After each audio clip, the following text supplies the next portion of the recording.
नमस्कार दोस्तों, आज मैं आपको 3 दिवसीय व्रत में सुनी जाने वाली वट सावित्री व्रत की कथा सुनाने जा रही हूँ। प्रेम से बोलिए धर्मराज जी की जय हो, सावित्री माता की जय हो। मदर देश के अश्वपति नाम का एक बड़ा ही धार्मिक राजा था, जिसके पुत्री का नाम सावित्री था। सावित्री जब विवाह योग्य हुई तब महाराज विवाह के लिए बहुत चिंतित थे।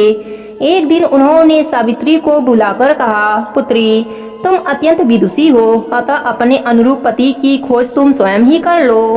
पिता की आज्ञा पाकर सावित्री वृद्ध एवं अत्यंत विद्यमान सैनिकों को साथ लेकर पति के खोज हेतु देश विदेश की यात्रा पर निकल पड़ी। जब वह अपना पर्यटन कर वापस अपने घर लौटी तो उस समय सावित्री के पिता नारद मुनि के साथ भागवत चर्चा कर रहे थे। सावित्री ने दोनों को प्रणाम किया और कहा, हे पिताजी, आपकी आज्ञा अनुसार मैं अपने पति का चुनाव करने के लिए अनेक देश का पर्यटन कर वापस लौटी हूँ। सल्व देश में दुष्यंत नाम के एक विख्यात और धर्मात्मा राजा थे, किंतु बाद में तयवश वह अंधे हो गए। जब वह अंधे हो गए उस समय उनका पुत्र बाल्य अवस्था में था। राजा के अंधेपन और बालक के बाल्यावस्था का लाभ उठाकर उनके पड़ोसी राजा ने उनका राज्य छीन लिया। तब वह अपने पत्नी और पुत्र सत्यवान के साथ वन में चले गए और कठोर व्रत का पालन करने लगे। उनके पुत्र सत्यवान अब युवा हो गए हैं, वह सर्वथा मेरे योग्य हैं, इसलिए उन्हीं को मैंने पति रूप में चुना है। सावित्री की बातें सुनकर देवर्षि नारद बोले, हे राजन, पति के रूप में सत्यवान का चुनाव करके सावित्री ने बड़ी भूल की है। नारद जी के वचनों को सुनकर राजा चिंतित हो गए और बोले, हे ऋषिराज, सत्यवान में ऐसा कौन सा गुण है जो आप ऐसा कह रहे हैं? इस पर नारद जी ने कहा, राजन, सत्यवान तो वास्तव में सत्य का ही रूप है और समस्त गुणों का स्वामी है, किंतु वह अल्पायु है। उसकी आयु केवल 1 वर्ष शेष रह गई है, उसके बाद वह मृत्यु को प्राप्त हो जाएगा। देवर्षि की बातें सुनकर राजा ने सावित्री से कहा, पुत्री, तुम नारद मुनि के वचनों को सत्य मानकर किसी दूसरे उत्तम गुण वाले पुरुष को अपने पति के रूप में चुन लो। इस पर सावित्री बोली, हे पिताजी, भारतीय नारी अपने जीवन काल में केवल एक ही बार पति का वरण करती हैं। अब चाहे जो भी हो, मैं किसी दूसरे को पति के रूप में स्वीकार नहीं कर सकती हूँ। राजा को अपने पुत्री की बात को सुनकर विवश होना पड़ा और सावित्री के द्वारा चुने गए वर के साथ धूमधाम और पूरे विधि विधान के साथ विवाह करा दिया। विवाह के पश्चात सावित्री अपनी राशि वस्त्राभूषण को त्याग कर और सादा वस्त्र धारण कर अपने पति एवं सास ससुर के साथ वन में रहने लगी। पति और सास ससुर का सेवा ही उसका धर्म बन गया। किंतु ज्यों-ज्यों समय बीतता जाता था, सावित्री के मन का भय बढ़ता जाता था।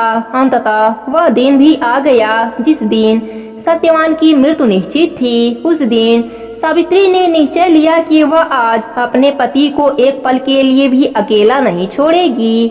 जब सत्यवान लकड़ी काटने हेतु कंधे पर कुल्हाड़ी रख बन जाने लगा तो सावित्री भी उसके पीछे पीछे जाने के लिए तैयार हो गई। सत्यवान ने उसे बहुत समझाया कि वन का मार्ग अत्यंत दुर्लभ है और वहां जाने में तुम्हें बहुत कष्ट होगा, किंतु सावित्री अपने बात पर अटल रही। अपने सास ससुर की आज्ञा लेकर सत्यवान के साथ गहन वन में चली गई। लकड़ी काटने के लिए सत्यवान एक वृक्ष पर चढ़ गए, किंतु थोड़ी ही देर बाद वह अस्वस्थ होकर पेड़ से उतर आए। उनकी अस्वस्थता और पीड़ा को ध्यान में रखकर सावित्री ने उन्हें वट वृक्ष के नीचे उनका सिर अपने जंघा पर रखकर लेटा लिया। लेटने के बाद सत्यवान अचेत हो गए। सावित्री समझ गई कि अब सत्यवान का अंतिम समय आ गया है, इसलिए वह चुपचाप आंसू बहाते हुए ईश्वर से प्रार्थना करने लगी। अकस्मात सावित्री ने देखा एक हिष्ट पुष्ट देव उसके सामने खड़े हैं। सावित्री ने उनसे पूछा, हे देव, आप कौन हैं? उन्होंने उत्तर दिया, सावित्री, मैं धर्मराज हूँ और तुम्हारे पति को लेने आया हूँ। सावित्री बोली, हे प्रभु, सांसारिक प्राणियों को लेने के लिए आपके दूत आते हैं, किंतु क्या कारण है कि आज आपको स्वयं आना पड़ा? यमराज ने उत्तर दिया, देवी, सत्यवान धर्म आत्मा तथा गुणों का समुद्र हैं। मेरे दूत उन्हें ले जाने के योग्य नहीं हैं। इसलिए मुझे स्वयं आना पड़ा। इतना कहकर धर्मराज जी सत्यवान के आत्मा को लेकर चल पड़ते हैं। सावित्री अपने पति को ले जाते हुए देखकर स्वयं यमराज के पीछे पीछे चल पड़ी। कुछ देर जाने पर जब धर्मराज जी ने सावित्री को अपने पीछे आते देखा तो कहा, हे सावित्री, तुम मेरे पीछे मत आओ, क्योंकि तेरे पति की आयु पूर्ण हो चुकी है और अब वह तुम्हें नहीं मिल सकता। अच्छा होगा कि तुम लौट जाओ और अपने पति की अंतिम संस्कार कर। अब इस स्थान से आगे तुम नहीं जा सकती।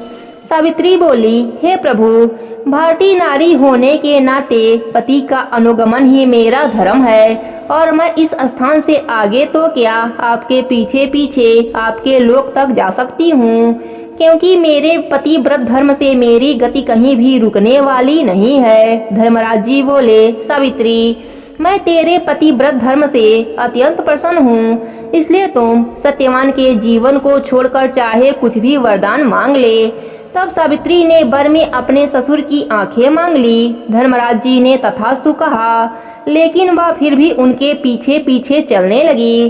तब धर्मराज जी ने उसे फिर समझाया और फिर एक वरदान मांगने को कहा। सावित्री ने दूसरा वर मांगा कि मेरे ससुर को उनका राज्य वापस मिल जाए। धर्मराज जी ने वह भी दे दिया। उसके बाद भी वह उनके पीछे पीछे चलती रही। धर्मराज जी ने फिर तीसरा वर मांगने को कहा। सावित्री वर मांगा कि मुझे पुत्र की प्राप्ति हो। धर्मराज जी ने आवेश में आकर तथास्तु कह दिया। सावित्री धर्मराज जी के पीछे ही चलती रही। उसे अपने पीछे आता देख धर्मराज जी ने कहा, सावित्री, तुम मेरा कहना मानकर वापस चली जा। सत्यवान के मृत्यु शरीर का अंतिम संस्कार की व्यवस्था कर। इस पर सावित्री बोली, हे प्रभु, आपने अभी मुझे पुत्र प्राप्ति का वरदान दिया है। यदि मेरे पति का अंतिम संस्कार हो गया तो मेरे पुत्र कैसे होंगे?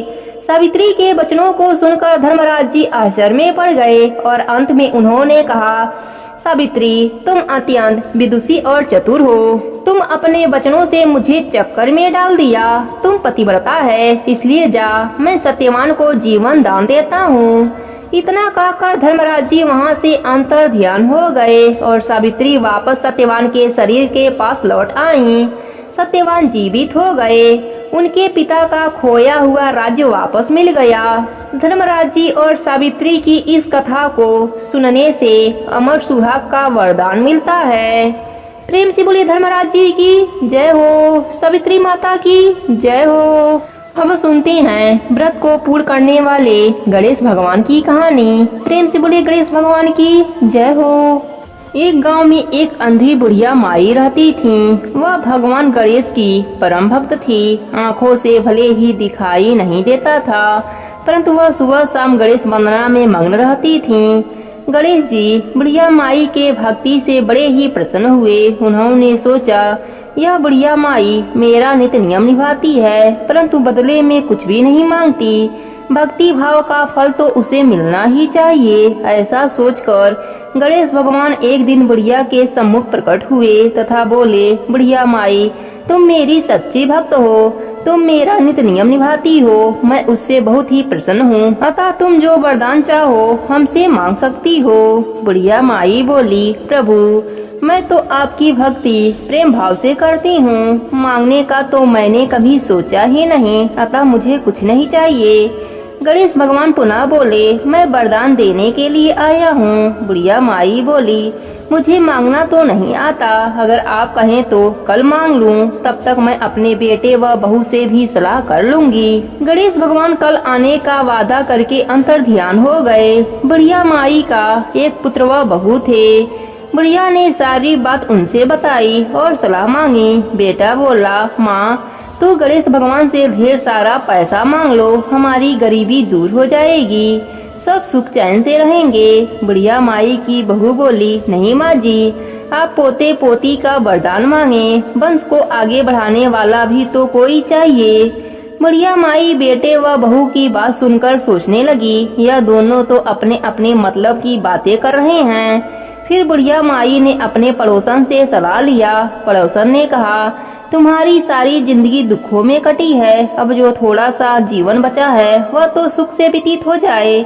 धन अथवा पोते का तुम क्या करोगी? अगर तुम्हारी आंखें ही नहीं है तो यह सारा सांसारिक वस्तुएं तुम्हारे लिए व्यर्थ है। अतः तुम अपने लिए अपने आंखों की रोशनी मांग लो। बुढ़िया माई घर लौट आई। बुढ़िया माई और भी सोच में पड़ गई। वह सोचा कि कुछ ऐसा मांगूं जिससे मेरा बेटा व बहू सबका भला हो।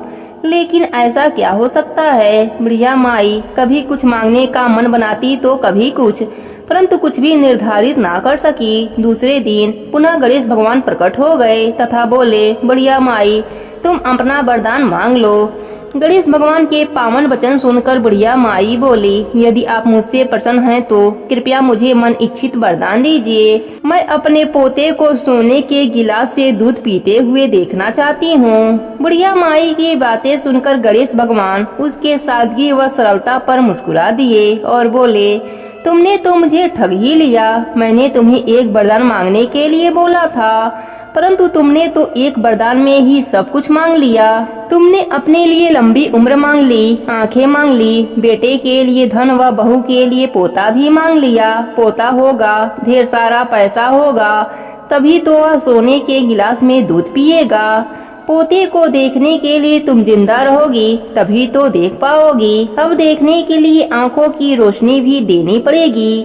फिर गणेश भगवान बोले, जो भी तुमने मांगा है वह सब तुम्हें मिल जाएगा। इतना कहकर गणेश भगवान वहाँ से अंतर ध्यान हो गए।